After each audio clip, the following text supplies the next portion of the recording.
Welcome back, War Room fans. Okay, the final phase, phase 7, production. So here's how we do production in War Room. So it's so I'm using the bigger board compared to this, but it's the same. It's easier to see it on here.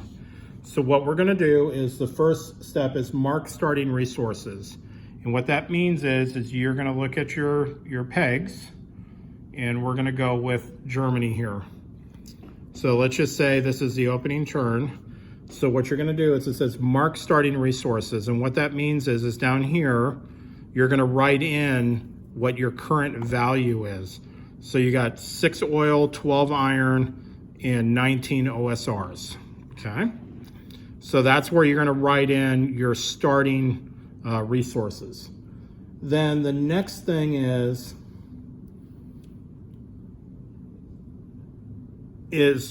we're gonna possibly trade. Now, how trades work is if your units are next to a territory that has oil, which to start off the game, it's only the Allies, what you can do is, you see how it has this 2, 3, 5? So you could trade 5 OSRs and you would put -5 and then +2 because I wanted to trade for oil. Or if I wanted iron, I go, well, I have too much oil, so -2 oil, 3 iron, any combination. I'm not gonna get too into the weeds on where you can trade for or where you can trade from, but basically it's, the trade symbols, like Sweden has iron, Spain has OSRs, Arabia has oil. Now, the general gist of it is you have to have units, you basically have to be adjacent to them. So if the Germans take Egypt, technically with that little strip, they're adjacent to Arabia, so now they can trade with Arabia for oil. And then ships can compel them, but you can just look that up in the rule book.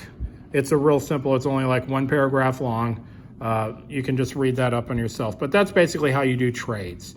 So it's 2, 3, 5.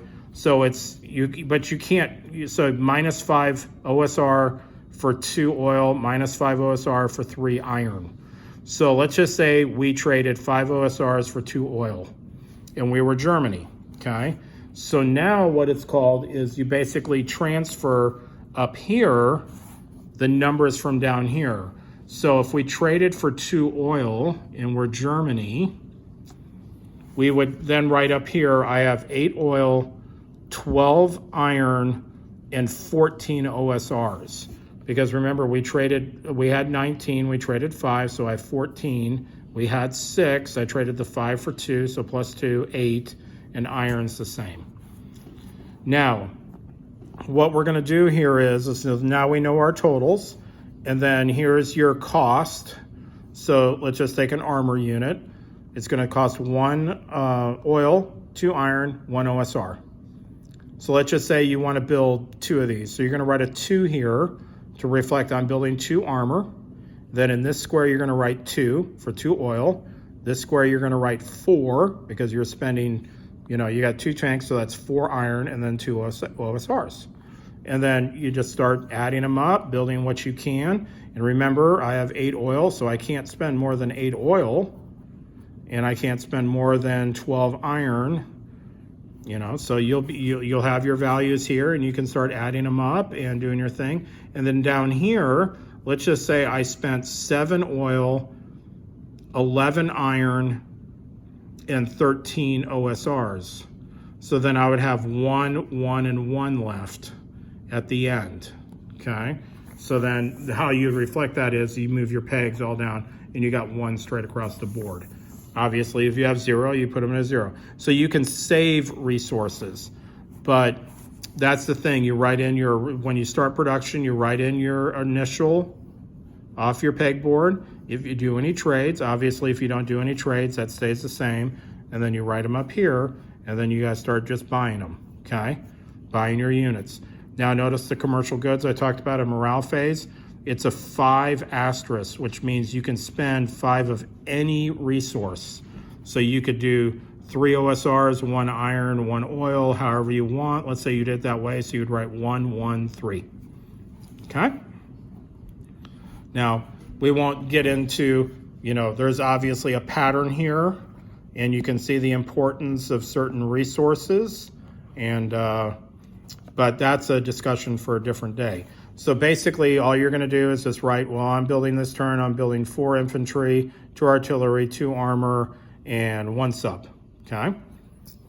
So that's what you do. Then you reveal the purchases. Now, once again, per the rules, you're kind of supposed to hand this to, if I'm Germany, I hand it to an allied player. He kind of looks at it, reviews it, makes sure my math is correct, and then I'm going to pull those appropriate units that I purchased out of the out of the bins, and then that's where these construction markers come in. And then I go, well, I'm going to build 4 units here. So then you're going to put your construction marker on it. I got some extra units, so I'm going to build some back here in Poland, put another construction marker. So these are just reflecting that they're under construction. Now, naval units they're on land.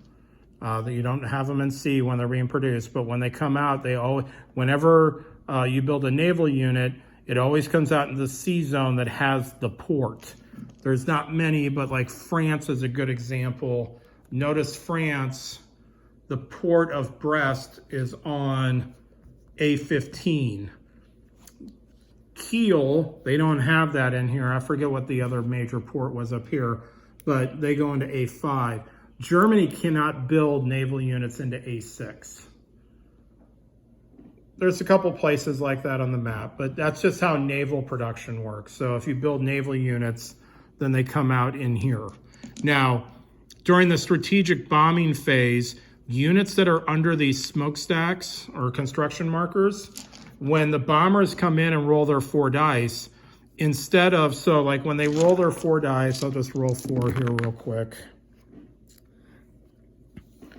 Well, that was an interesting roll. So basically what you're gonna do is, once again, you go rank order. So the first bomb hit, I can destroy, because of yellow, I could destroy an infantry unit, or I could destroy an OSR. Then I go to blues. Well, I rolled 2 blues. He's building 1 artillery, so 1 of these are going to kill the artillery. He doesn't have any iron, so this is a miss. And then a black is a wild. I can hit anything. I could destroy his armor unit. I could put a bomb marker, which are these things. And what this reflects is now all the rail lines in the Ukraine are down, and I lost a smokestack. So now this place it's still 4 value, but it can only build 3. So it is possible, if the Ukraine took 4 of these bomb tokens, Germany would not be able to build any units out of this factory because all 4 smokestacks are destroyed, okay? So building next to, or building within bomber range of other guys can, you're taking a chance, but sometimes you just don't have a choice. I mean, well, if you're going to build in Great Britain, you're in bombing range of Germany if they're going to come in and try to bomb up any reinforcements you have. So just remember, keep that in mind, guys. Reinforcements are susceptible to bombing, and they're big, juicy targets for strategic bombing. So just to let you know, I talked about that a little bit on my air power stuff, and we'll probably revisit that at some point. The other thing about units under construction, which is the craziest rule of War Room. I've never understood it. I don't think anybody in War Room's ever understood it. Is, let's say, for whatever reason, the Ukraine is building 4 units and they have no guys, and Germany Russia comes in the next turn. The 29th comes in here. So there's a hot spot because it's empty, but it is German. So there is technically a garrison here. After the battle's resolved, Russia wins. These units all become Russian units. So the opposing side can capture your production. I guess those Germans under construction decided they liked the Russians better, or vice versa. But yes, that's one of the big things about constructing next to territories where land combat happens, is if they come in and take the territory, your construction, they literally get to take it. Now, I think deep down, my thought is, I think they did that just to speed up the game. They don't want the game to drag out, so they kept that rule in there just to help speed up the game, I think.